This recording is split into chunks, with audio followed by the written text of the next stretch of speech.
On March 22, 2026, a single private key was stolen from a stablecoin protocol called Resolv. The direct loss came to roughly $25 million. But that was only the trigger. In the hours that followed, more than $300 million flowed out of the surrounding DeFi ecosystem, much of it from protocols that were never hacked at all. This is the story of how one stolen key poisoned an entire dependency chain, and why the automation built on top of it made everything worse. Resolv managed a critical private key inside AWS Key Management Service. Attackers compromised that key and used it to mint around 80 million USR, Resolv stablecoin, with no collateral behind it. Mint 80 million tokens out of thin air, and the market answers quickly. USR fell from $1 to 0.003, a 99.7% depeg. That alone is the Resolv story, direct loss, $23 to $25 million. The real problem is what happened next. Peripheral lending protocols, Morpho Blue, Euler, and Fluid, had accepted USR as collateral. After the depeg, their automated logic kept running. Loan-to-value math, liquidation engines, rebalancing flows, all still operating on the assumption that Resolv was healthy. The result, over $10 million in bad debt across those protocols, and total contagion exceeding $300 million. The security firm PeckShield named the pattern Shadow Contagion. Resolv got its key stolen. The protocols around it kept trusting a broken Resolv. Seen through the eyes of traditional finance, this wasn't one mistake. It was three structural gaps stacked on top of each other. First, Resolv's own internal controls were missing. A single authority held too much power. Second, the surrounding protocols trusted a single source without independent verification. Third, the dependencies between these systems were never visible in the first place. Let's take them one at a time. Gap number 1. At Resolv, one private key could mint 80 million USR with no collateral. Imagine a branch manager who can write a loan application, approve it himself, and wire the funds entirely alone. A real bank wraps at least 7 people around a single loan, from application to credit review to audit. Why? Because the system assumes any one person might fail or be compromised. That's the 4 eyes principle. At least 2 people on every important action.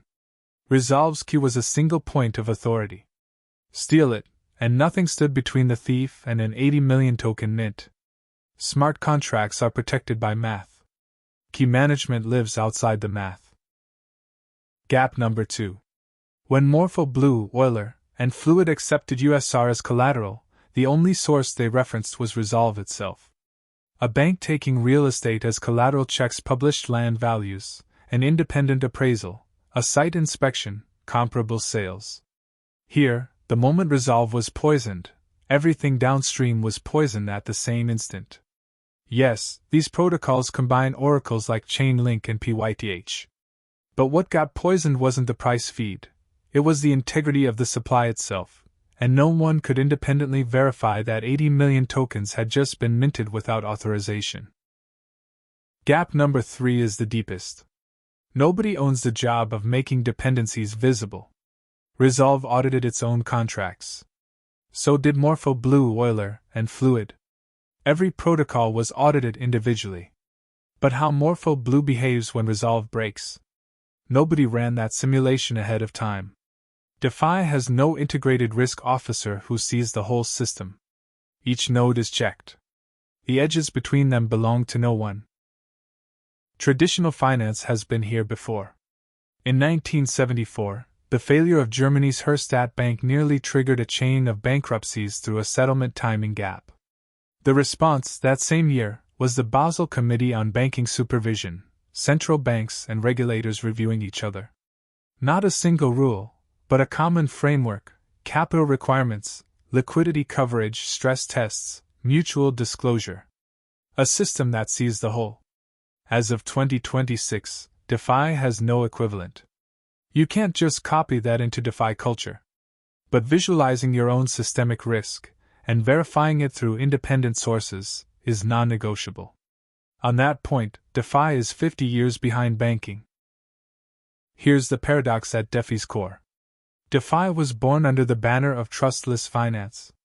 At the level of a single contract, that's real, you trust the code, not the team. But zoom out, and the picture changes. Morpho Blue trusts the issuer of its collateral. Resolv trusts AWS key management. The word is trustless, but the protocols are connected by threads of trust. That's not a flaw.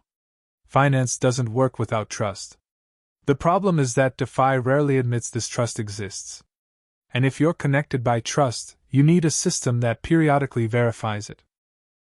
One more factor: the speed at which automation scales damage. The moment Resolv was poisoned, peripheral automation kept executing on a dead assumption. Liquidation logic ran as usual, still treating depegged USR as worth $1. A human would stop and say, "Something is wrong here." Automated logic doesn't stop, and while nobody intervenes, second-order damage compounds. This is different from alarm fatigue, where humans ignore too many alerts. Here, humans weren't in the loop at all. When the assumption underneath automation collapses, the automation itself becomes the harm. Now at AI agents. Resolv hit human assets and rule-based automation. But agent frameworks, Coinbase AgentKit, LangChain, ELIZA OS, went into real production through 2024 and 2025. Agents move faster than fixed automation, with more complexity. The moment a stablecoin depegs, an agent can integrate multiple signals and act, post more of it as collateral, migrate assets, borrow against open positions. Fully automated, in seconds. Humans notice and stop. Automation doesn't stop. AI agents keep moving as if they had noticed, while the premise underneath them has collapsed. On agent-managed assets, the next Resolv compounds several times faster. This is the problem Ninja's position intelligence is built to address. In one line, visualize dependencies. What your wallet holds, which protocol it actually sits in, what that protocol internally depends on, vault by vault, and whether those dependencies are healthy.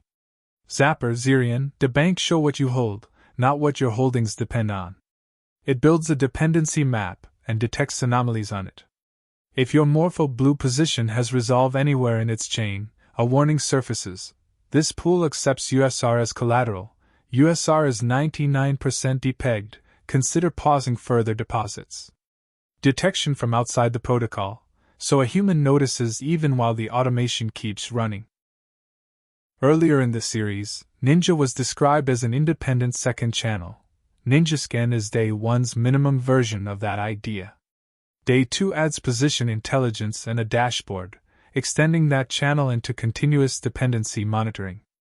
Even when you're not querying anything, the map runs 24/7.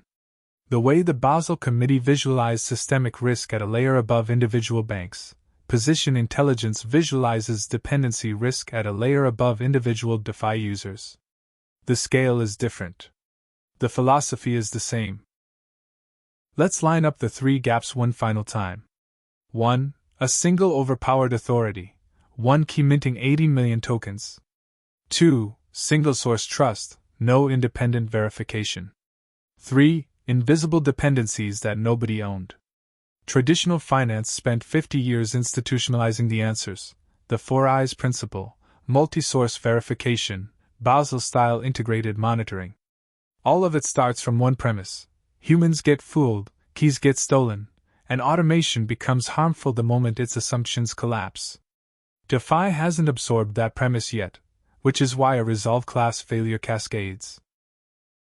This is one of the reasons ZKSC was founded in November 2025, to rebuild 50 years of risk management wisdom at the speed of DeFi and agentic finance. Position intelligence is the first step, not a silver bullet.